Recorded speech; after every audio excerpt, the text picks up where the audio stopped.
watching the incredible trajectory he's had over the years in industry, first at Texas Instruments and now at Qualcomm, achieving great things. He's also an amazing speaker, as I think you'll find. Just having a conversation with Raj is, my mind is racing to keep up with the ideas that are burbling out of his mouth at light speed. And I guess that's what you need to be a senior VP at Qualcomm. He graduated in 1993 with his PhD from UT Austin. His advisor was Jake Agarwal, who we thought might be here. Is Jake here? There he is, sitting up there. That's Raj's academic father, who is still associated with UT Austin after 40 years?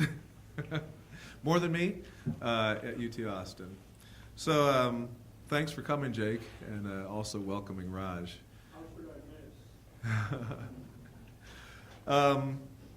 So with that, I will let Raj come up and take over. So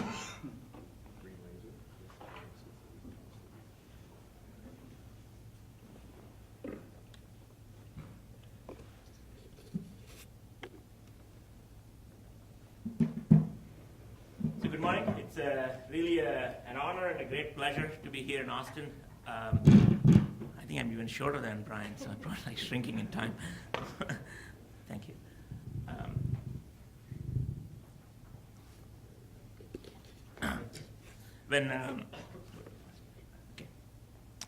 So when Al asked me to come up here and give a talk, I was really excited for multiple reasons. One, it's always great to be back in Austin, a place a lot of times people used to call me, "Where are you from?" And for a long time I said I was from Austin. I still haven't quite gotten over that. Fantastic town, always nice to be here. What I wanted to do today was talk to you about wireless technologies and smartphones and things that we do at Qualcomm in this area.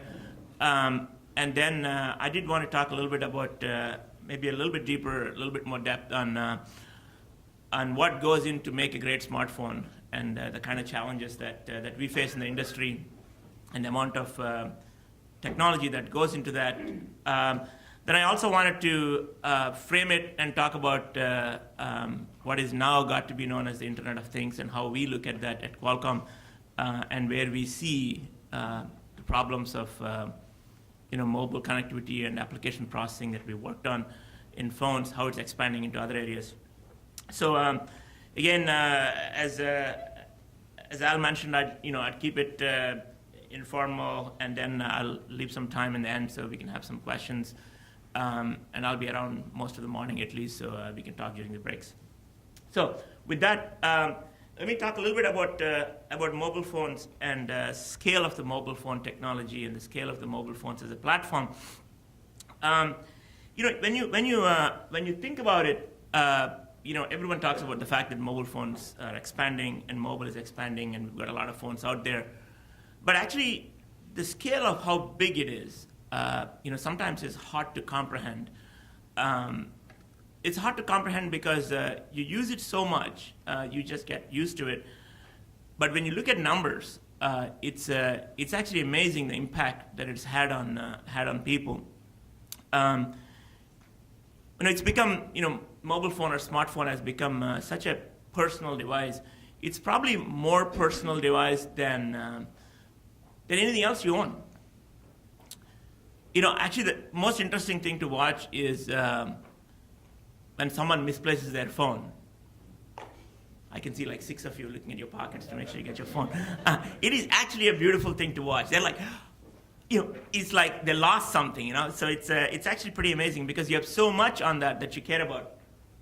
Now, one of the things that has caused that is not only technology in the phone, but actually what people are doing with it. Actually, I'll show some statistics today which probably put some of this stuff in context for you. If you think of the amount of applications out there on the marketplace that you can download and use, there's over 2.5 million mobile applications on iOS and Google App Store together. Now, next year, we think that this will outnumber the applications in the PCs by 4 to 1. Given how long we've had PCs to how much time we've had smartphones, that's an amazing statistic.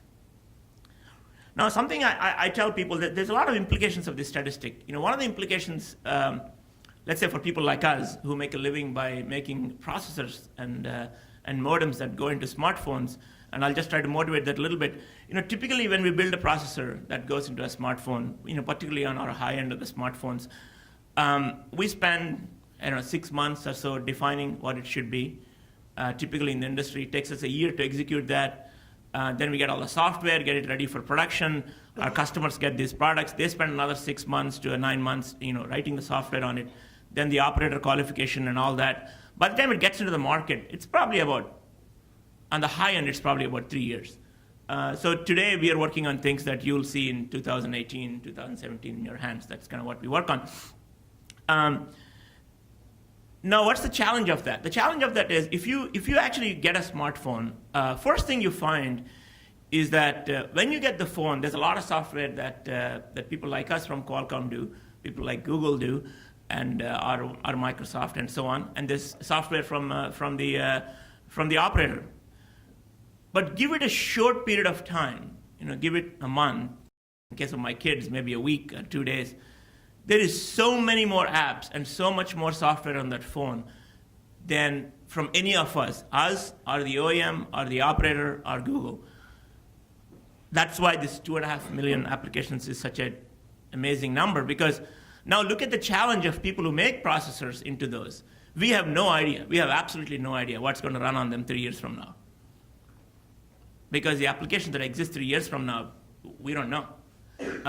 So the challenge of designing a processor, the challenge of designing a network that actually will be useful, leave alone perfect, is an unbelievable challenge. And that's the challenge that we work on, and most of the industry works on. And I just want to motivate that a little bit so that next time you guys buy a smartphone and start using it, and you do that kind of number to see how, you just have a little appreciation for the work we did 3 years ago, that it needs to do what you need to do, because that's a really, really tough problem. And the industry has done a beautiful job of that, of getting there.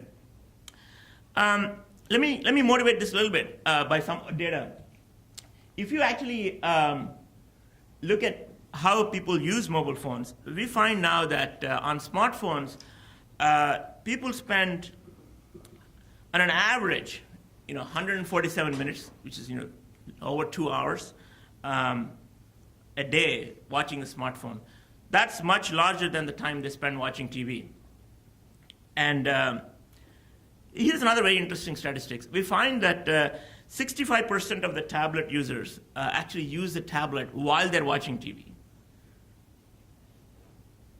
And 45% of the users are using both the smartphone and the tablet, or 41%, at the same time, or at least once a day. So there is this insatiable appetite for people to stare at screens, which is a good thing if you're an LCD maker or a smartphone manufacturer or people who make processors. But that also shows about the fact that how much information people consume and how much they've gone to rely to use what they have. We think that, Gartner sent a report that said by 2017, there will be over 100 apps and services that will be delivering personalized services to your phone. Like Pandora or whatever, something that's personalized to you onto your phone. So that is an amazing statistic and gives you the feel for the kind of platform that mobile has become. Now, some of the challenges is actually the content explosion. As mobile became a huge platform, and as everyone uses smartphones for all these kind of things, most of the mobile traffic, 2/3 of the mobile traffic is actually going to be video. So understanding how to send video over wireless, understanding how to send images over wireless in a reliable manner, in a way that looks good, all the way from network to how it works in the processor, is actually pretty amazing. That's one of the biggest problems. Now, if mobile is a huge platform and smartphones are a huge platform, as Brian mentioned just before I got on stage, what we call the Internet of Things are connecting all the other things around you to the internet, are connecting them in a way that they do more meaningful things, it's going to be a completely different scale problem. There are going to be 25 billion devices by 2020 that will be connected. Now, that number is so big, it's actually hard to imagine what the place will be like when all those things are connected, and the kind of problems you'll have to solve on processing, on power, on backhaul networks, on applications. But more optimistically, the kind of things you'll be able to do when you have everything connected in your house. And I'll try to talk about that a little bit. And we think cumulatively we'll ship about 8 billion smartphones between 2014 and 2018. And that's just an amazing number. And I was, I guess, talking to Al at dinner last night. At Qualcomm, we ship, I don't know, numbers vary, but a couple of 100 million units is probably a rough number, around a quarter. Just us, that's like 700 to 800 million cameras a year. That's how many cameras are being out there. And when I did my PhD work here in Austin, and we worked on cameras, we worked on image processing, we worked on computer vision, but we never realized that the scale of that problem when you ship, 1 billion cameras a year. So, so let me try to get a little deeper and actually talk about the opportunity and what that has done. Here's kind of like my marketing plug. Snapdragon apps processors with Android, we've shipped over 1 billion right now. And that's actually a pretty exciting number to think that we built 1 billion apps processors. But I want to spend too much time on that. I actually want to talk to you a little bit about connectivity and the way we look at connectivity. There are different forms of connectivity in the phone. There's clearly the wireless LAN, the Bluetooth, and for a long time, the only connectivity in the phone was actually the WAN, the modem connectivity. And I still remember the times when people said, why do you need wireless LAN in the phone? And what would the percentage of wireless LAN penetration be? What would the percentage of Bluetooth penetration be? I remember looking at all those numbers. I don't think anyone can imagine now a phone without wireless LAN. And if you reflect on that a little bit, and if you look at the next generation standards, what we look at, basically the 802.11d, which is, I guess some people call it Y-gig or multi-gig, and so on. That technology lets you transmit raw 4K data from point to point, over 3 gigabits per second. And we just have demonstrations of that, and you'll see them in products next year. So that's what the Wi-Fi has moved along.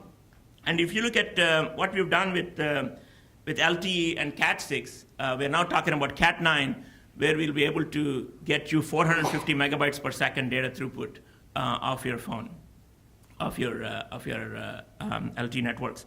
We're aggregating multiple carriers, to get you the spectrum to get that. But I want to put that in context and talk about the concept of unicast and the concept of multicast, and maybe motivate a little bit with another technology that we are working on, which will launch pretty soon, called LTE broadcast. So unicast is when every user can get access to the kind of stream that they want, and that's what they want to look at. The problems with unicast are, let's say you're at a football stadium, and football is actually a great example, particularly in Texas, it's an even better example to give.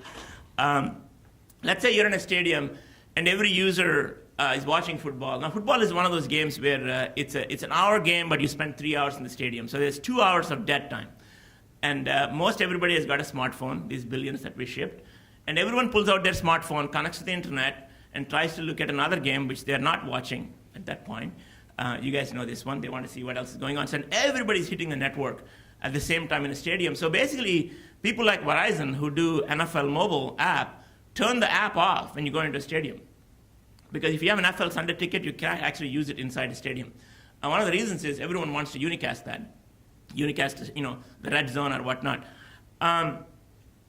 With LTE broadcast, what you're able to do is you're able to broadcast into a dense area like that the same content at the same time to everybody.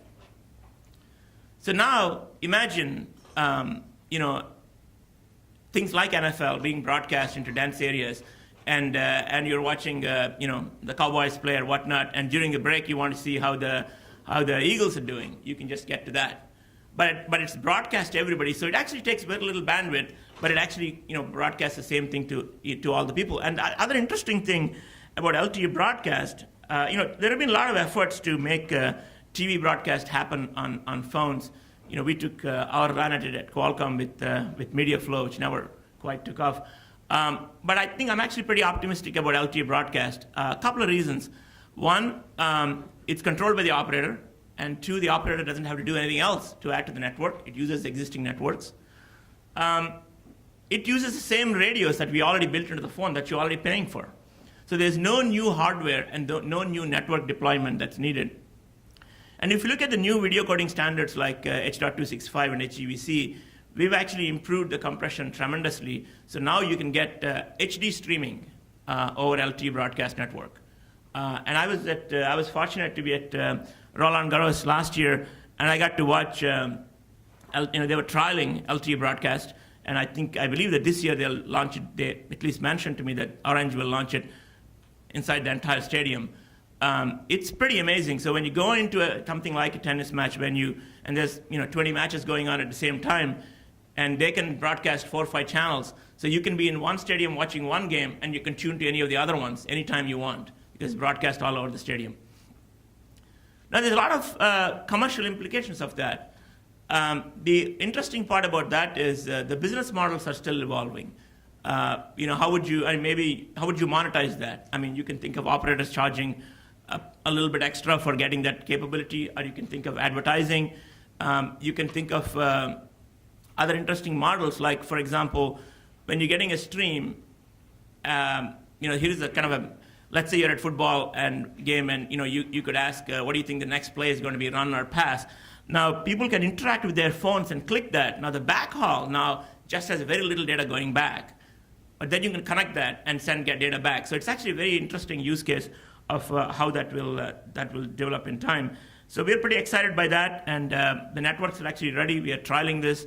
We've been working on it for a while. I've seen some great demonstrations, particularly with H.265 and with HD streaming. I think this is something that you'll see coming up. I want to talk a little bit more about what does it take to build a great product. And I think this is probably, Al mentioned there's a few students in the audience. This is probably good for students and faculty. What we find is that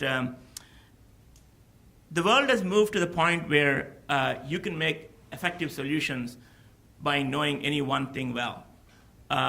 To be a solution provider, particularly to be a chipset solution provider, you have to pretty much master many, many different technologies. So if you actually look at what we build into these phones, we spend a lot of time on LTE, A, B, and D. We spend a lot of time on all the Wi-Fi technologies, and including the new ones like AD, Bluetooth, Bluetooth LE, location, NFC, and then we build the apps processor, CPU, GPU, video, audio, camera, DSP, memory, and all that. So, and we build the PAs and antenna tuning and so on.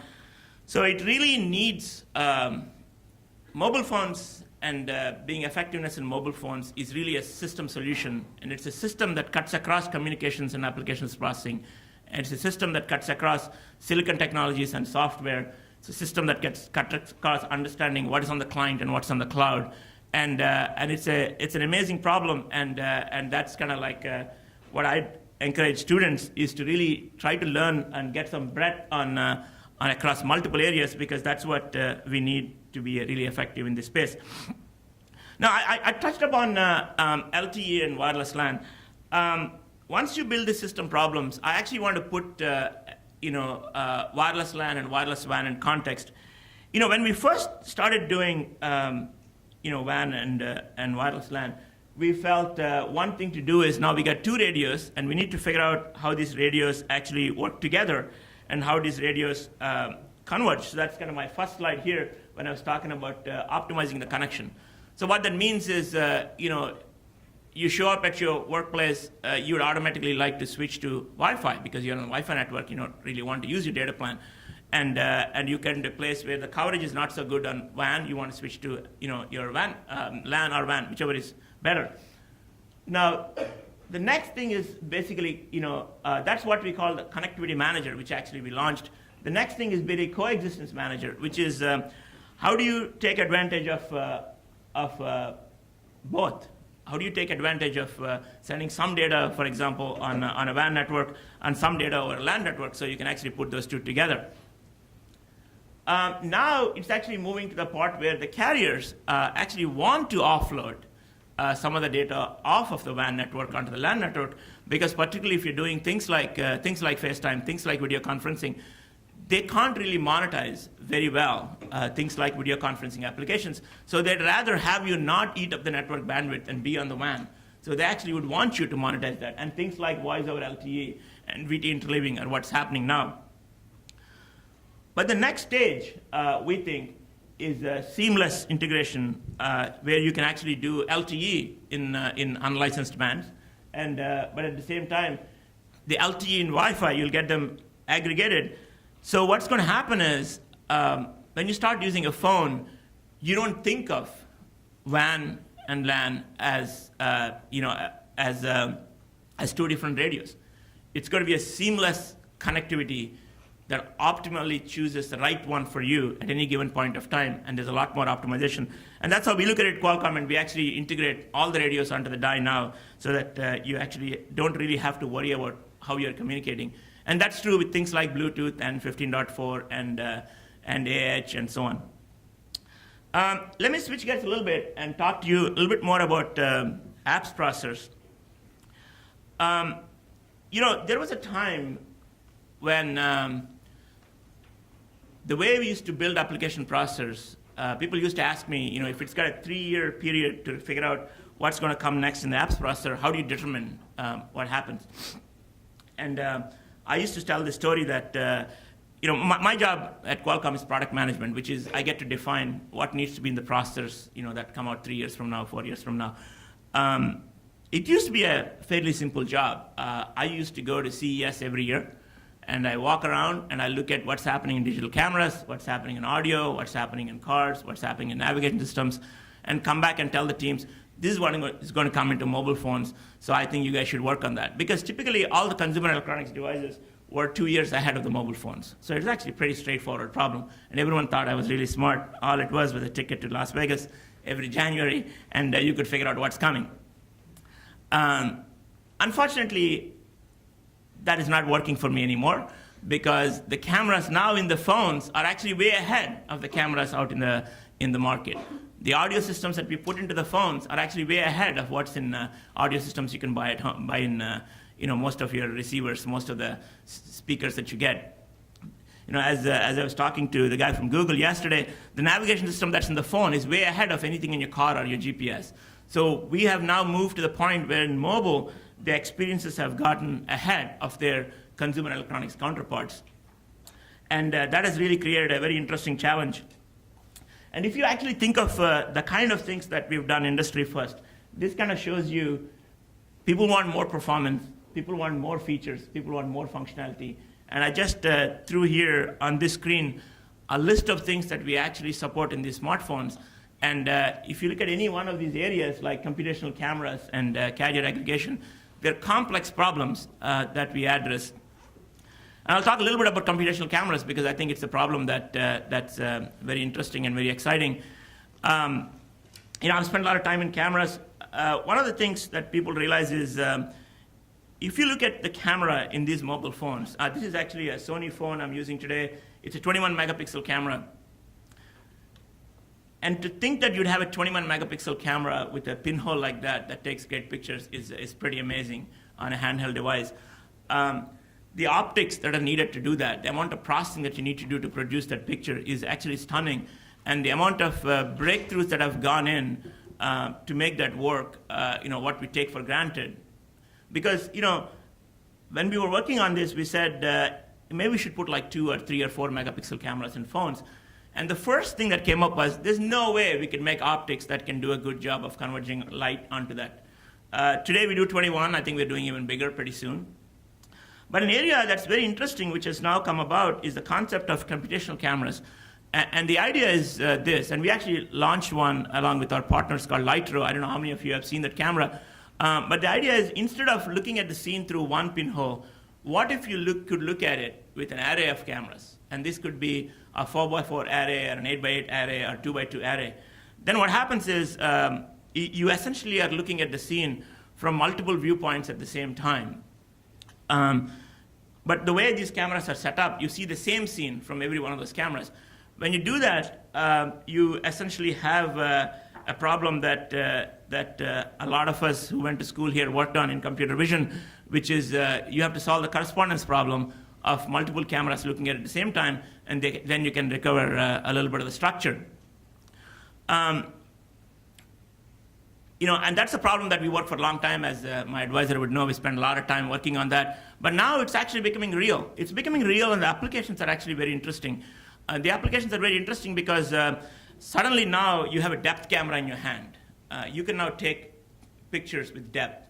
Now you're able to use the depth in many interesting ways. One of the ways you can use depth is, for example, a common problem in cameras is when you take a picture, you want the foreground to be in the focus and background to be out of focus, but you have to choose a camera with a pretty wide aperture to get that, because you want the depth of field to be short. But now with these depth cameras, since you have depth at every picture, you can do that after the fact. So you can actually focus after you have finished taking the picture. So you can create a picture with focus point anywhere you want after you've shot. And that actually is very, very liberating in terms of how cameras can be used. That is something that you're able to use now because of the computational power that's inside the phones, which is very hard to do in digital cameras because they don't have the same kind of processing capability. And I was the other day I was working with one of our partners, and they built another form of depth camera. Again, something that we worked on quite a bit many years ago in grad school was you could put a little infrared sensor and have a little black and white sensor and throw structured light on the scene and catch it back, just like how Microsoft Connect works. And now you can get depth at every pixel. And we built this, and I actually showed a demo about a month ago, which we believe will be in production next year. When you have a depth camera like that, now when you get depth using array of sensors, you can get depth at things at a distance. But when you actually do structured light and get depth, you can get depth at close objects. And one of the examples that the guy who was making this was telling me was, one of the most common things people do when they shop online is they like to shop for jewelry. Let's say you want to buy a ring. Now, a lot of them look at jewelry, but they don't buy, because they don't know what it's going to look like when they buy it. So the example of using a depth camera is you point it at your hand. It gets precise sub-millimeter accuracy of your hand. And now when you go to Amazon or Google or wherever and click on that ring, it'll actually show you a 3D model of what the ring will fit like on your hand before you ever buy it. So, again, something that you would never have thought that you'd use depth cameras for, but that's shopping. Online shopping is going to be a big deal in how people use depth cameras. It's very interesting. I thought to give you that example. Now, let me talk through a couple of other things. One is, I think I already worked through this of the implications of what we need to do in both doing application processors and connectivity. I want to spend a little bit of time in the work that we do at Qualcomm, and I think what most people have to do is in these phones. It's no longer about just hardware, or no longer just about building a processor. It's really about building custom-designed processing engines for every different aspect. So if you look at a phone like this, we've got a camera engine that does the camera. We've got an audio engine that does the audio. We've got a sensor code that senses the sensor, sensor information. We've got a GPU that does the GPU work. We've got all the modems that I talked about. So essentially, we have what I call a heterogeneous compute system in these phones. And the challenge is, how do you make sure that the right kind of application is running the right kind of processor? That's actually the problem that we're trying to solve. So when you're actually trying to build a camera, the camera engine is on and everything else is off, because you still want to make sure that the battery life of the phone lasts a long time. If you're talking about battery life, if you track how much the battery performance has gone up over time in these phones, just a few short years ago, we used to work on 1,400 milliamp hour batteries and phones and 1,100 milliamp hour batteries when we did our calculations. Today, I think they're like 3,000 milliamp hours and so on. It went up to 2.5x. But if you look at the performance, and if you look at the requirements, we used to do VGA video, now we do 4K. So you look at how much, and we used to have VGA displays, now we actually have 2K and 4K displays. So if you look at the performance requirements of all the other aspects of applications, they have gone up at such a fast rate compared to what the battery has done. But still, we're able to deliver a whole day battery life. So we've trained people to use the phone, charge the phone once a night, which I think was a great great feat in itself. But I don't think anyone wants to charge midday. But if you look at almost 10x the performance in a few short years with only 2x the improvement in battery life, that's kind of what we've been able to do. And that's been pretty impressive. So that's come because of a lot of work that we've done in heterogeneous processing, and we took a full systems approach of how we build that. So I actually want to switch gears a little bit and talk about something else, which is something that's I'm a big fan of, which is video. I want to talk about 4K video. And when 3 years ago when we built this processor, we felt 4K video is going to come as an industry, and because we knew TVs were going to go to 4K, and we thought, let's build a processor that can do 4K. And 4K decode, as a lot of you know, is an easier problem than encode, has always been decode. So we built a 4K decoder and in Snapdragon 800. At that time, we felt, maybe the content won't be there. So probably we should build the encoder too. So we actually built the 4K encoder and the 4K decoder together. And we launched that. And I was just looking at some statistics earlier this week from Strategy Analytics or someone like that. There is 150 million 4K phones out there in the market. Now just reflect on that number. As 150 million devices that could record in 4K. I know a lot of people get excited about the new GoPro Hero 4 that does 4K, but we've been launching 4K video devices into people's hands for about a year and a half now. So it's actually phenomenal when you watch a 4K video. 4K video, to me is kind of like what DVDs were to VHS. Once you watch it, there really is no going back. And I think it's going to be here. Now, one of the biggest challenges is that we have a lot of 4K video out there that people are using their mobile phones to take. The challenge is getting that onto the TVs, and that part is getting worked out. So what we thought we'd do at Qualcomm is, here's my little marketing plug, and I know there's some students here, so watch this. Evolves, so too does our fascination with it. 4K ultra-high-definition video allows us to capture life with stunning color and clarity. So now the quality of the images you share on your device are closer to the images you actually see with your eyes. Life moves fast. Ultra-high-definition ready mobile devices powered by Qualcomm Snapdragon 800 series processors enable us to not only keep up, but sometimes even slow it down. Future-proof special moments, enhance everyday memories. It's like having a Hollywood studio right in your pocket. Now, for the first time, Qualcomm Technologies invites you to share your unique perspective of the world in ultra-high definition. Simply shoot your story using the Qualcomm Snapdragon 4K-enabled smartphone or tablet. Then edit and upload your 1 to 2 minute movie. To enter, just submit your URL to the contest link below. By January 16th, there'll be one $25,000 grand prize winner, a $10,000 runner-up prize, and 3 4K prizes. It's your vision, your imagination. Let it soar with Snapdragon Ultra High Definition, only on Qualcomm Snapdragon 800 series powered devices. Okay, that's my marketing pitch for all you students out here, so who've got 4K phones that you didn't know you had 4K phones. I know a lot of you do, because pretty much every high-end smartphone that launches in the US does. Shoot some video and send it to us, and our goal really is to try to motivate all the creative people with these phones to actually launch a lot of 4K content, because I think it is going to be fantastic when you look at it. So actually, I'm going to click through a couple of these things because I'm watching my time. And I want to talk about beyond smartphones and tablets, which I think you have some topics today. We're finding that connectivity and having connectivity, connecting all the things in your life to the internet is a very exciting thing. And the way we look at that is we look at that as Brian mentioned, various different segments. At Qualcomm, we're looking at that as a few large verticals, home, cities, auto, wearables, and things like consumer electronics.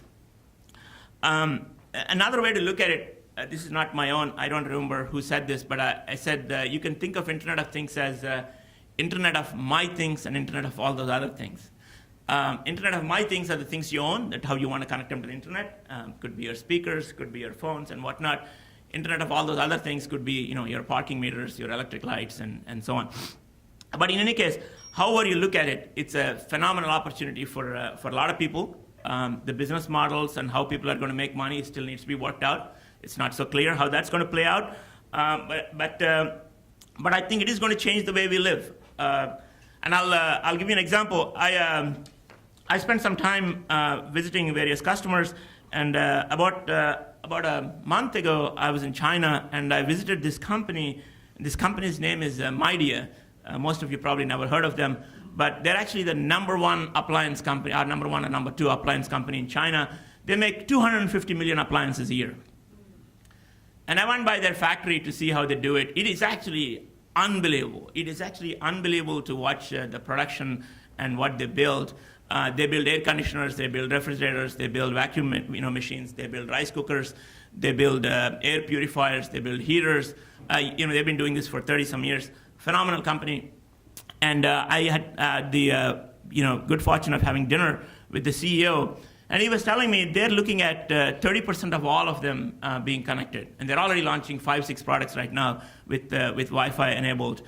And I asked for, what's one use case that makes sense? I mean, why would you want to do this? And actually, the answer I got was very interesting. A lot of people talk about Internet of Things and all the great things these could do and, the algorithms that could run and all that stuff. And it's great, and all those will happen. But it was very interesting. He said, in the US, a lot of people have central air. Almost everybody has central air. So Nest became very popular. So if you wanted to turn, set the temperature to a certain thing, and you can log on and do that and check it on your smartphone and so on.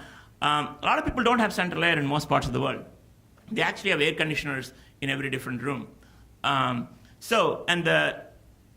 from San Diego, sometimes you don't realize how fortunate we are about the weather. Weather in most part of the world is not that great. So we actually want to turn the air conditioner on every so often.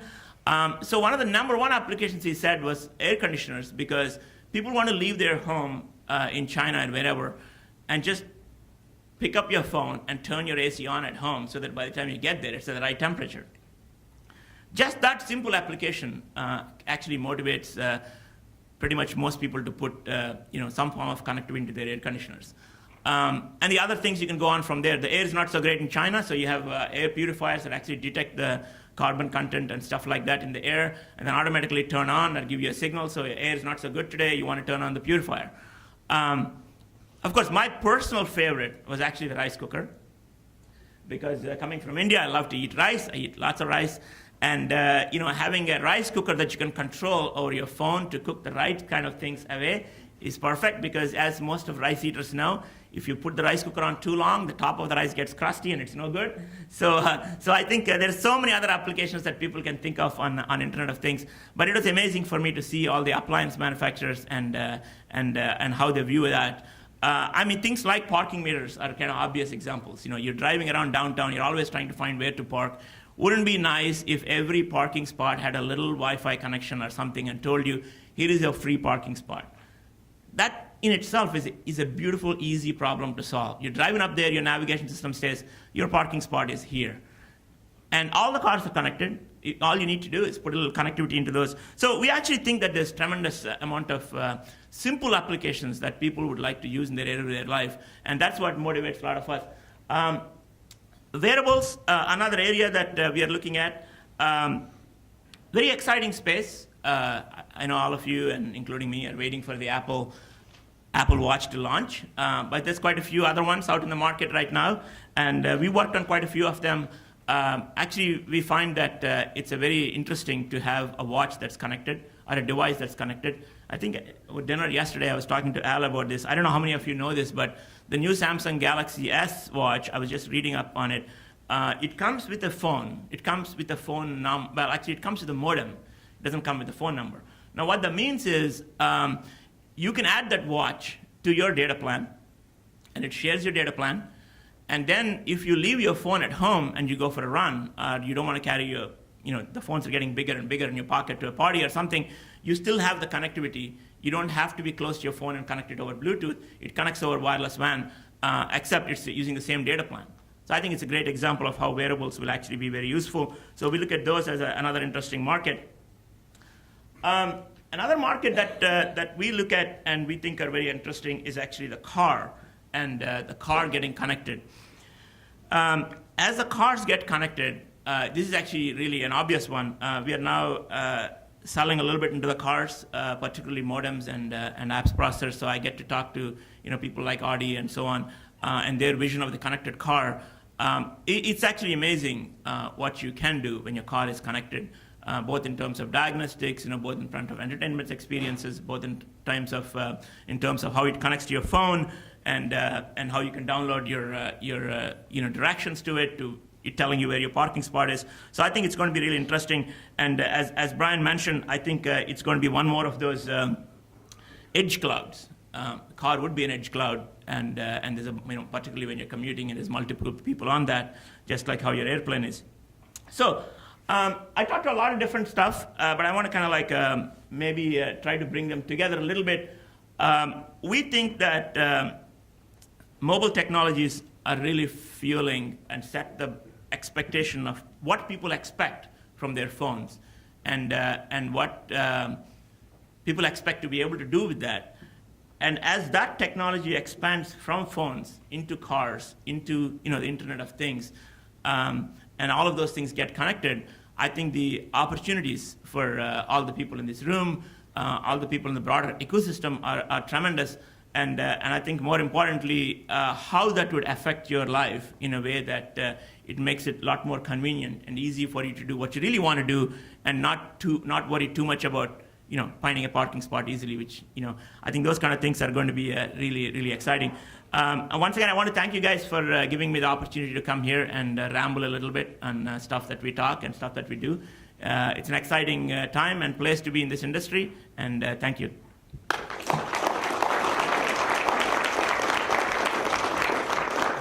We probably have time for a couple of questions, if you like.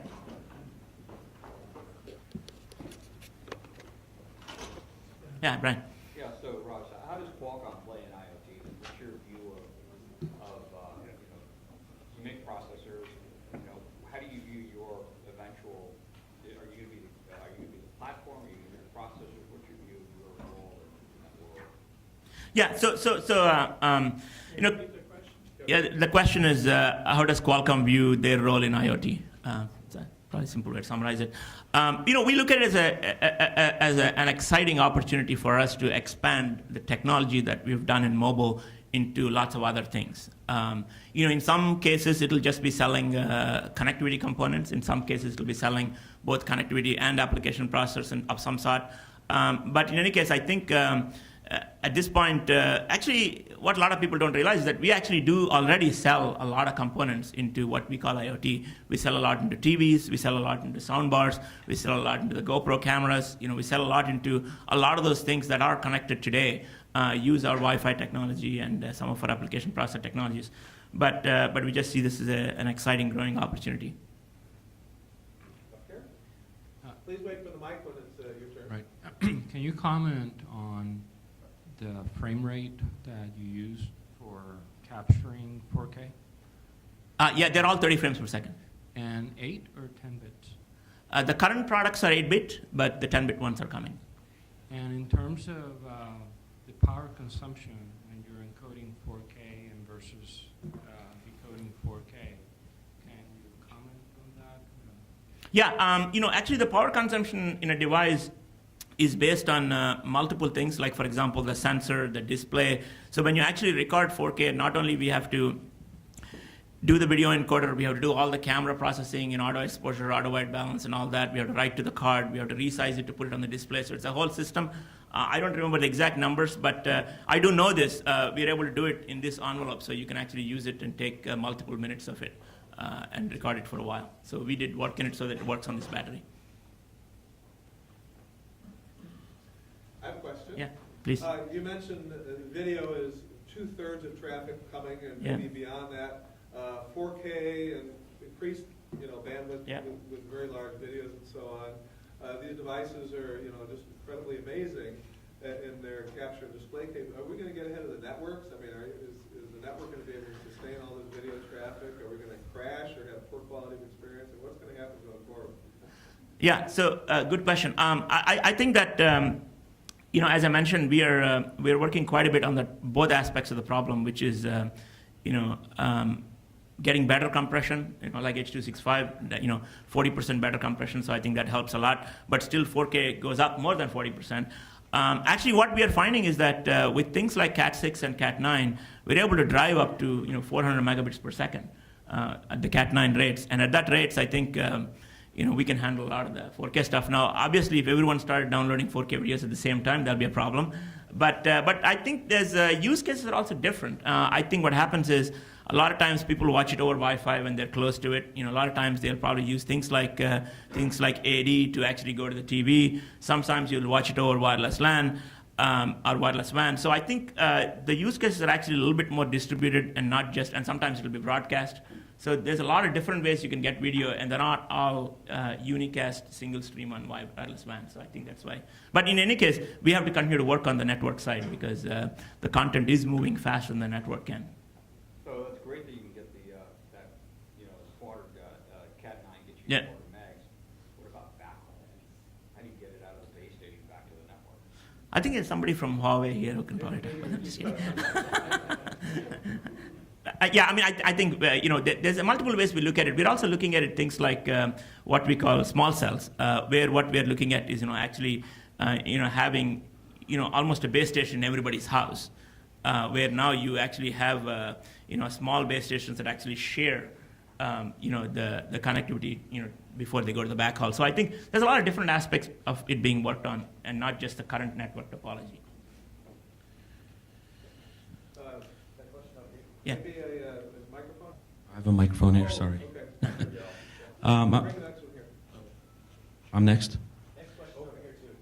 Okay. I'm a big fan of GoPro, and your Snapdragon ad there looked a lot like a GoPro ad. Do you foresee the mobile down the road maybe being able to do what GoPro can do?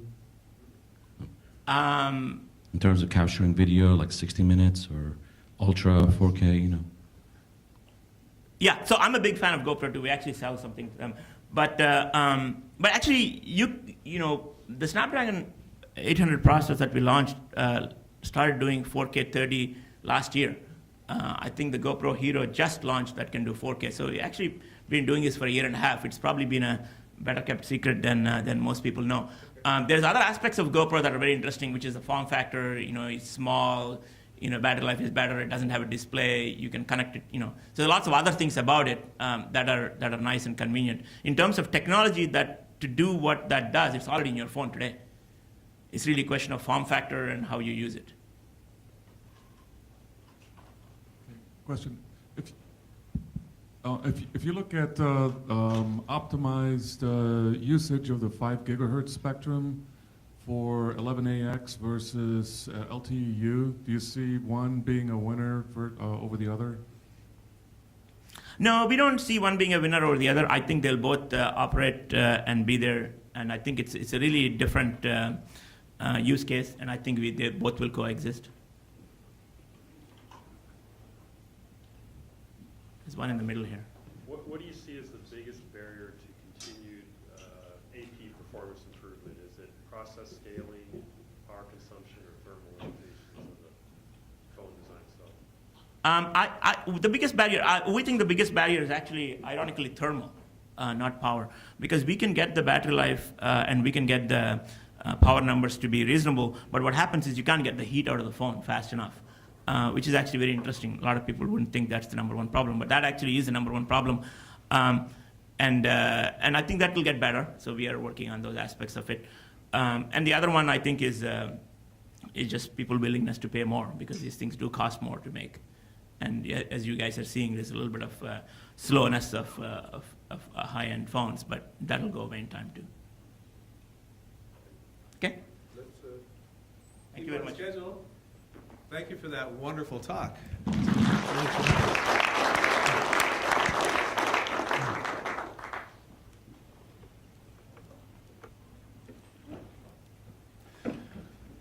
So our next speaker is Mike Polly.